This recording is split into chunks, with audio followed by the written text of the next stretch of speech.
My stepdaughter asked me to sell my beach house to fund her vacation to Greece. When I refused, she got angry and called me selfish. I immediately asked her to leave my house. What happened next will shock you. I will tell you everything. First, let me quickly thank you for your continuous support. This means a lot to us. If you enjoy the stories we share, kindly subscribe to this channel. It will be great if you can leave a comment on which city you are watching from. We might just give you a shout out in our next story. Today's special shout out goes to Daryl Gray from Pennsylvania. We are glad you enjoy our stories. Now let's go deeper into the story.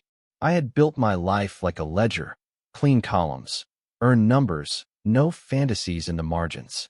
By 56, I owned two assets that mattered to me more than any certificate on a wall. My contracting business and the beach house I'd clawed my way into after 3 decades of bidding jobs no one else wanted. I wasn't born with a key ring. I bought one nail at a time. The beach house wasn't luxury to me. It was a receipt.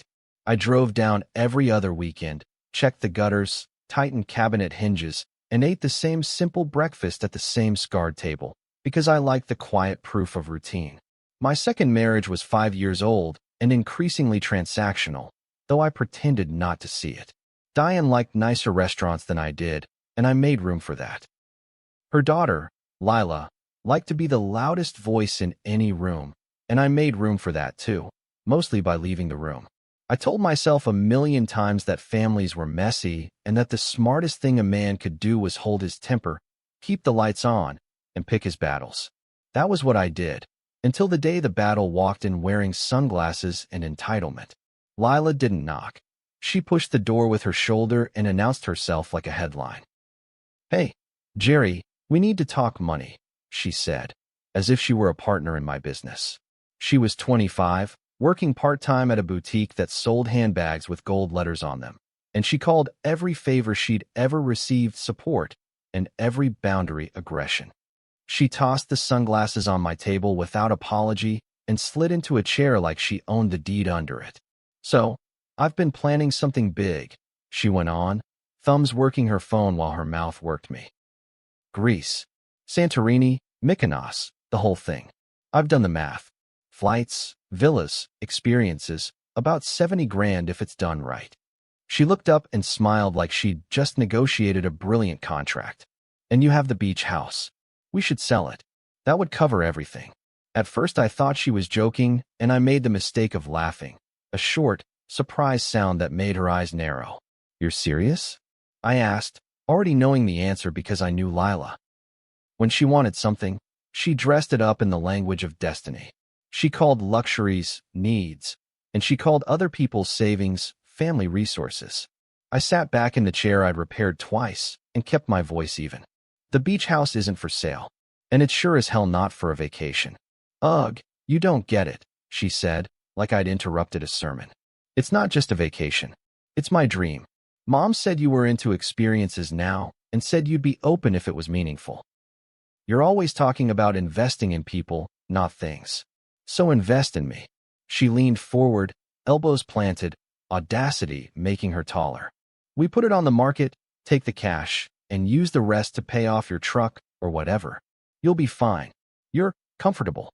She had a way of saying comfortable that meant won't miss it. I watched her try to press me into a corner with her smile, the one she used on waiters when she wanted free dessert. It had never worked on me, but she kept trying like repetition was a strategy. "I am comfortable," I said, calm because I wanted to be clear. "Because I keep what I earn and don't sell what keeps me sane." "The answer is no." She blinked as if I'd mispronounced something simple. "You're being dramatic. It's just a house. You always say you're too busy to come down here anyway. You could rent a place when you need to. Greece is once in a lifetime. I need this before I get too old to enjoy it." "You're 25, I said, which was apparently an insult. She flinched like I'd slammed a door. "Greece isn't once in a lifetime. It'll be there when you've saved for it." "Saved?" she repeated, letting the word hang like I'd suggested manual labor. "You act like I haven't tried. Do you know what rent is? Do you know how hard the job market is? You think because you had some lucky breaks back in the day that the rules are the same now." She laughed, mean and bright. "Selling the beach house wouldn't even change your life. It would change mine. I had learned over the past 5 years to hear the subtext in that household. Change my life meant give me leverage so I don't have to change myself. I folded my hands and looked Lila in the eye so she couldn't claim later that I was evasive. I'm not selling it. Not for you.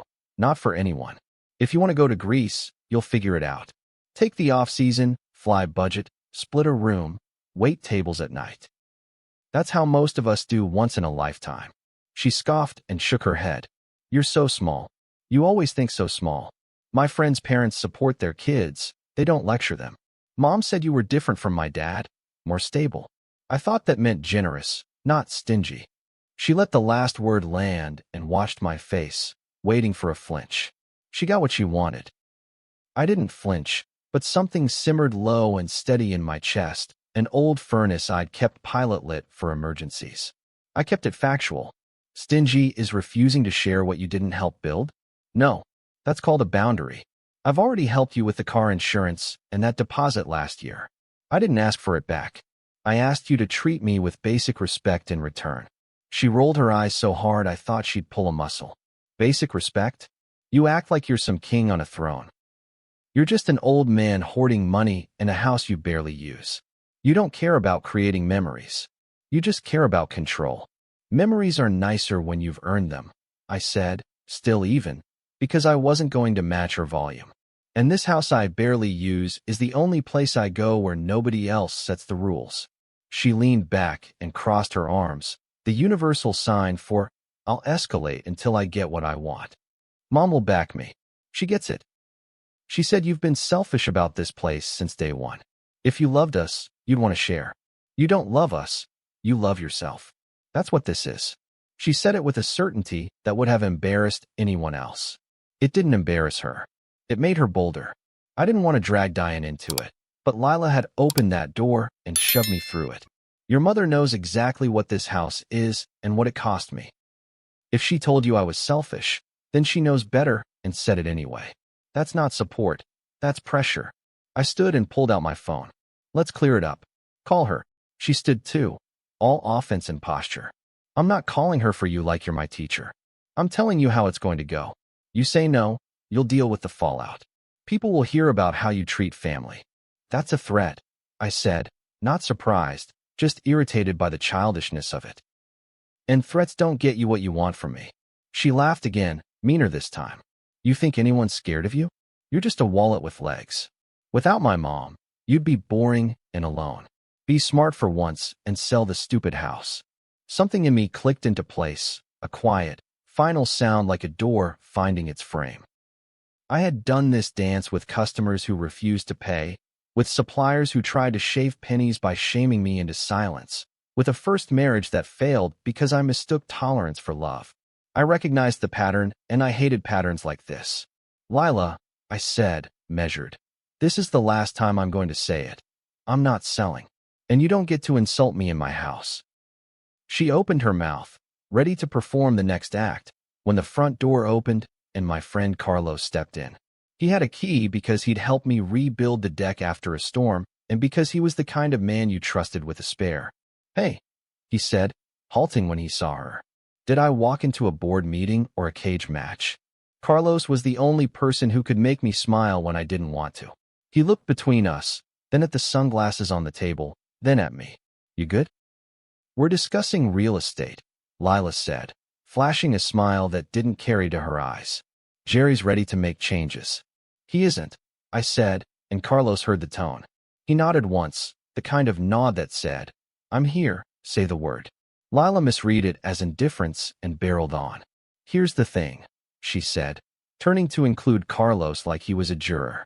This house is sitting here doing nothing most of the year. It would be smarter to liquidate the asset and fund a vacation. Carlos finished, not unkindly, just flat.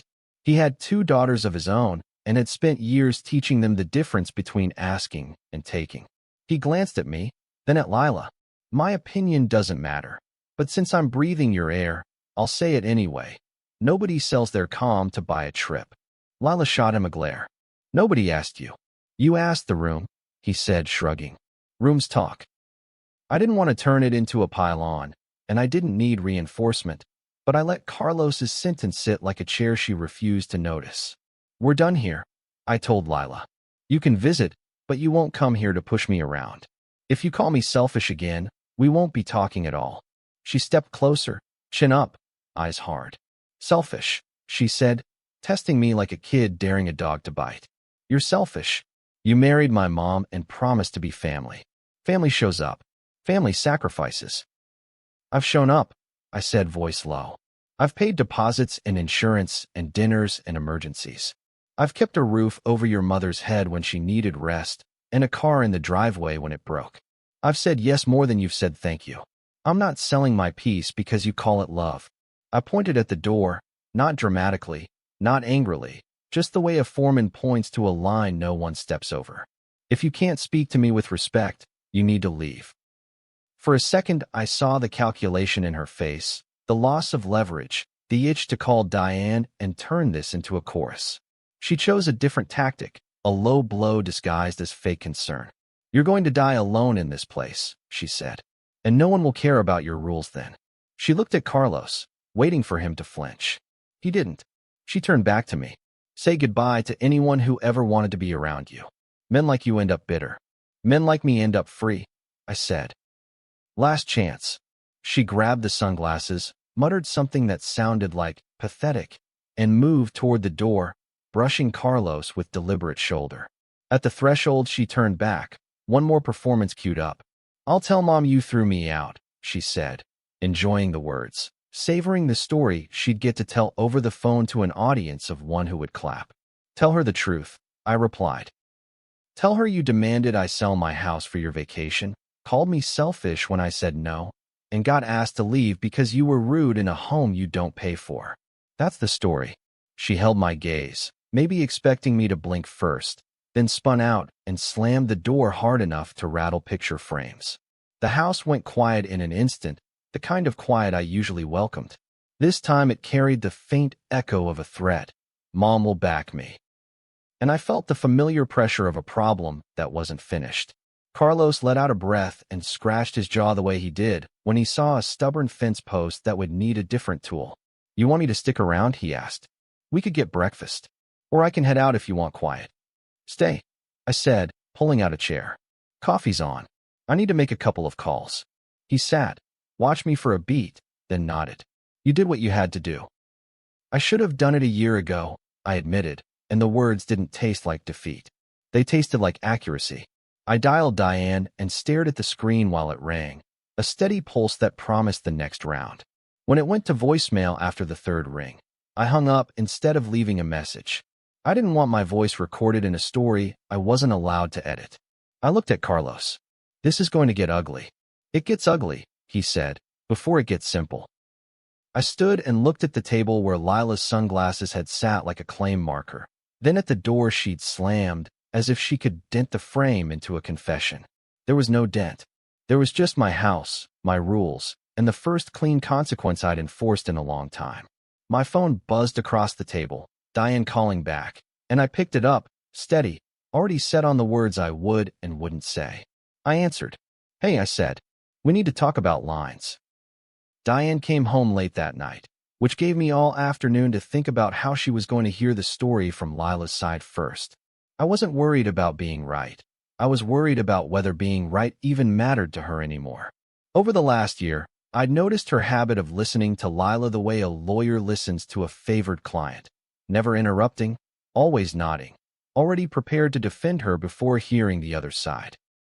I'd stopped bringing it up because every time I did, she'd accuse me of competing with her daughter. Competing?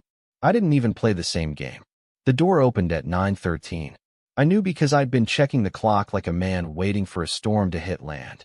Diane didn't take her coat off. She walked straight into the kitchen, phone still in her hand, and started in. Why the hell did you throw my daughter out of the house? No hello. No pause to read my face. Just the question, accusation. Like she'd been holding it in all the way from her car. I didn't move from my seat. Because she called me selfish in my own home after demanding I sell my beach house to pay for her vacation. She laughed, but not the kind of laugh you share. It was short and sharp. Oh, please. She told me what happened. You overreacted. She was just making a suggestion. She was making a demand, I said. And when I said no, she insulted me. You don't get to do that here and stay. You humiliated her, Diane snapped. You made her feel unwelcome in her own family. She's not unwelcome, I said, choosing every word like a nail I didn't want to bend. She's welcome if she's respectful. That's the rule. One rule. She broke it. Diane shook her head like I was speaking a foreign language. Do you hear yourself? You're talking about my daughter like she's some tenant who missed rent. She's family. Families make sacrifices for each other. I stood now, because staying seated felt too much like letting her talk over me. I've made sacrifices. Thousands of dollars of them. Time. Patience. You know it. But I'm not sacrificing the one thing I've worked my whole life for because she thinks she's entitled to it. She doesn't think she's entitled, Diane started, but stopped when she saw my face. Maybe she remembered that she'd said the same thing about Lila last Christmas, when her daughter complained about not getting a designer watch. Yes, she does, I said. And you just proved it. Her tone shifted, colder, sharper. If you're going to treat my daughter like some stranger, don't expect me to keep playing wife. I won't share a bed with a man who throws out my child. That was her move, the bedroom bargain. She'd used it before, not often, but enough that I knew it wasn't idle. Most men might have seen it as a bluff. I knew better. It was leverage. She thought I'd fold to avoid the frost. Then don't, I said. My voice was even, but inside something had already snapped in half. If the price of being your husband is letting your daughter walk over me in my own home, then I'll pay nothing. She looked at me like I'd just pulled the pin on a grenade between us. You're really going to do this? Over a house. It's not about the house, I said. It's about respect. And you just showed me how little of it I have here. She stared at me for a long moment, like she was waiting for me to backtrack. When I didn't, she turned, walked down the hall, and shut the bedroom door hard enough to rattle the picture frames on the wall. I stayed in the kitchen. I didn't knock, didn't follow, didn't try to soften it. Because for the first time in 5 years, I realized I wasn't afraid of what happened next. The next 3 days felt like living with a cold draft that never stopped. Diane didn't slam doors or throw dishes. She simply stopped speaking to me unless she had to. Meals became a silent transaction. She'd plate her food, carry it to the bedroom, and close the door. She slept on her side of the bed, back turned, a solid wall of refusal. I'd seen her do this dance with other people before, her sister, an old friend who'd crossed her, and I knew the steps. Freeze them out, wait for the apology, then forgive like a benevolent queen. I wasn't going to dance. On the 4th night, I came home from checking in on a worksite to find her on the couch with Lila, both whispering and glancing up at me like they were watching a villain walk into the room. Lila's voice was syrupy sweet when she greeted me. Hey, Jerry. Mom and I were just talking about Greece. We think we found a cheaper option, only $50,000 now. I dropped my keys on the counter without a word. I wasn't going to let her frame it like we were all part of a we. Diane spoke next, leaning forward like she was addressing a stubborn client. Lila's willing to compromise, Jerry. She's not asking for the full trip anymore. I told her you were reasonable when you cooled down. I looked from one to the other, the absurdity of it almost making me laugh. $50,000 is still a no. You could cut it to $50 and the answer wouldn't change. Lila's smile evaporated. You're impossible. No, I said. I'm consistent. Diane sighed, the sound loaded with disappointment, then turned to her daughter. Go on up. I'll handle this. Lila stood, muttering something under her breath, and padded upstairs. Diane waited until we were alone before dropping the pretense. This isn't going to work, Jerry, she said. You've embarrassed my daughter, refused to make amends, and now you're treating her like she's some scam artist. If you can't find a way to meet me halfway, you're going to lose me. I leaned against the counter, arms folded. You're making this about losing you, when all I've said is I won't be used. You're threatening our marriage because I won't hand over my piece for a vacation that has nothing to do with me. Her eyes narrowed. You think it's about the trip. It's not. It's about your control issues. You want to dictate everything. You decide what's respectful, what's entitled. Those are pretty basic definitions, I said. Basic to you, she shot back. You were fine being generous when it made you look good, buying dinners, helping with her deposit, but the second it's something that really matters to her, you turn into a miser. That word again, miser. Lila's word. I wondered if they'd rehearsed this. I'm not a miser, I said evenly. I'm a man who knows when he's being tested. And you're failing the test too. She stood, crossing her arms. You think you can talk to me like that, and we're still going to share a bed? I didn't blink. Then don't share it. Her face hardened. Maybe I won't share the house either. You think I don't have options? I could move out tomorrow and never look back. I held her gaze. Then maybe you should. For a moment, I thought she might slap me. Instead, she turned on her heel and went upstairs, each step punctuated like a countdown. The bedroom door shut again, but this time it sounded different, final, like a lock clicking into place. I poured myself a drink and sat at the kitchen table, staring at the grain in the wood. I just pushed us past the point of no return, and I wasn't sure whether to feel relief or dread. But one thing was clear. The next move wouldn't be hers, it would be mine. It happened 2 days later, on a Tuesday afternoon, the kind of day I'd normally spend at the beach house tightening railings or replacing loose boards. Instead, I was back at the main house, trying to get ahead on paperwork while Diane was running errands. At least, that's what she told me. I drove home early, around 3 p.m., thinking I might have the place to myself. But when I walked in, I heard voices upstairs, hers and Lila's, floating down the hall like they belonged to people who forgot I paid the mortgage here. I stood in the foyer, listening. He's so tight-fisted, Mom, Lila was saying, her tone dripping with contempt. You've married a guy who's got money and acts like he's broke. What's the point? Diane's laugh followed. Believe me, I've been asking myself the same thing. I thought he'd be different, more generous. I thought I wouldn't have to worry about stuff like this anymore. Lila snorted. Well, maybe you should find someone who's not obsessed with his stupid beach house. Sell it without him. You'd get half in the divorce. Don't tempt me, Diane said, lowering her voice, but not enough. Honestly, I've been thinking about it. He's so stubborn, it's exhausting. And if he's not going to play ball, what am I even doing here? I didn't marry him to live on rules. I stayed frozen at the bottom of the stairs, every word burning like acid. It wasn't the vacation anymore. It was the way they spoke about me like I was some obstacle, a problem to be worked around. I realized they weren't planning on me changing my mind. They were plotting to cut me out of my own life. Lila's voice turned sly. So, if you left, would you move in with me? Or would you go find some guy with a wallet you actually like? They both laughed. The sound of it was worse than the words. I didn't stomp up the stairs or burst into the room. I didn't give them that satisfaction. I stepped outside, closed the door quietly, and walked to my truck. My hands were steady, which surprised me. I thought I'd be shaking. But no, I felt almost calm. The kind of calm you get when a puzzle you've been wrestling with suddenly falls into place. By the time I got to my office, I'd already called my lawyer. We'd met once before over a minor business dispute, and I knew he didn't waste time. I told him what I needed. Divorce papers, drawn up fast, clean, and with the beach house off the table. He asked if I was sure. I told him I'd never been more certain about anything. That night, I didn't go home. I stayed at the beach house instead. Alone. Peaceful. No raised voices, no sideways comments, no manipulation. Just me and the sound of my own thoughts, which, finally, weren't arguing with themselves. By Friday, the papers were ready, and I knew exactly when I was going to hand them over. Friday evening, Diane came home to find me sitting at the dining table.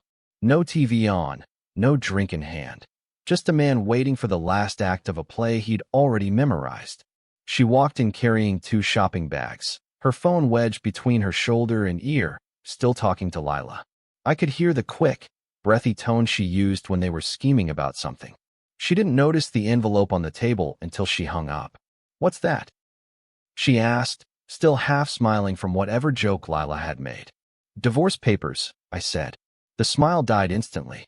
You're joking. I slid the envelope toward her. No. Read them. She didn't open it. She just stared at me, her face tightening into something between disbelief and rage. You're really going to end our marriage over a fight with my daughter?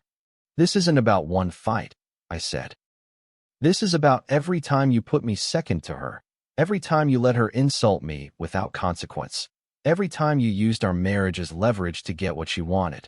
The beach house was just the last straw. She finally tore the envelope open, flipping through the pages. You're keeping the house? Yes. Her eyes snapped up. You're disgusting. After everything I've given you. I laughed once, a short, bitter sound. Everything you've given me? Diane, I've funded your lifestyle for 5 years. I've paid for her emergencies, her rent, her car insurance. And you both still talk about me like I'm the enemy. Her hands shook now, but not from sadness, from fury. So that's it. You're just walking away. I'm not walking away, I said. I'm kicking out the people who've been poisoning my life. She slammed the papers down on the table. I won't sign this. You will, I said quietly.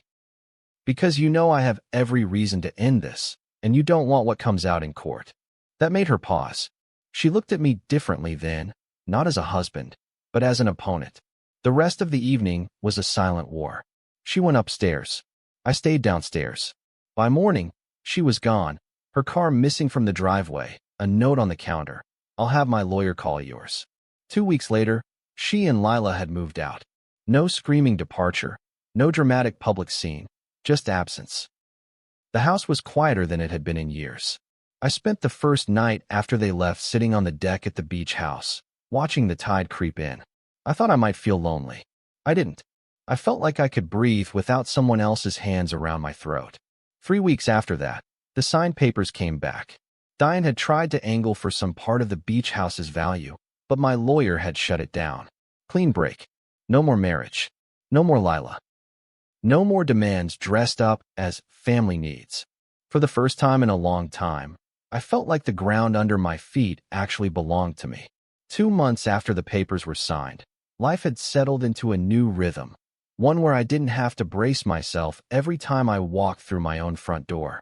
The beach house became more than a retreat, it became my base. I woke up to the sound of waves, made coffee without an audience, and worked on small repairs just because I felt like it. No demands, no manipulation, just me in a place I'd earned. I kept waiting for some rush of regret to hit me, for the quiet to feel heavy. It never came. What came instead was clarity, about how much I'd tolerated, how many times I'd bit my tongue to keep the peace, and how that peace was never actually mine. It belonged to them, and it was rented at the cost of my self-respect. One afternoon, while going through the last box of Diane's things, I found an old photo of Lila, maybe 8 or 9 years old, sitting on a pier with a melting ice cream cone. She wasn't smiling for the camera. She was laughing at something out of frame, real and unposed. I didn't know why I kept staring at it, but eventually, I put it in an envelope with a short note. Lila, life's better when you earn the things you want. I hope one day you get to Greece and enjoy it twice as much because you worked for it yourself. Take care. I didn't put a return address. I didn't expect a reply. It wasn't forgiveness. It was closure. A week later, I was sitting on the deck at sunset, coffee in hand, when Carlos dropped by. He leaned on the railing, looking at the water. Place looks good, he said. You look better. I feel better, I said. For the first time in years, nobody's telling me what I should give up to make them happy. He smirked. That's called peace. Yeah, I said, watching the sun dip into the horizon. And it's not for sale. I didn't just keep the beach house. I kept myself. And that, I decided, was worth more than any trip to Greece. If you were in my position, would you have drawn the same line, or tried to keep the marriage? Was I protecting my peace, or was I being cold? Let me know your thoughts in the comments. And if you connected with this story, don't forget to like, subscribe, and share so more people can join the discussion. See you soon in the next story.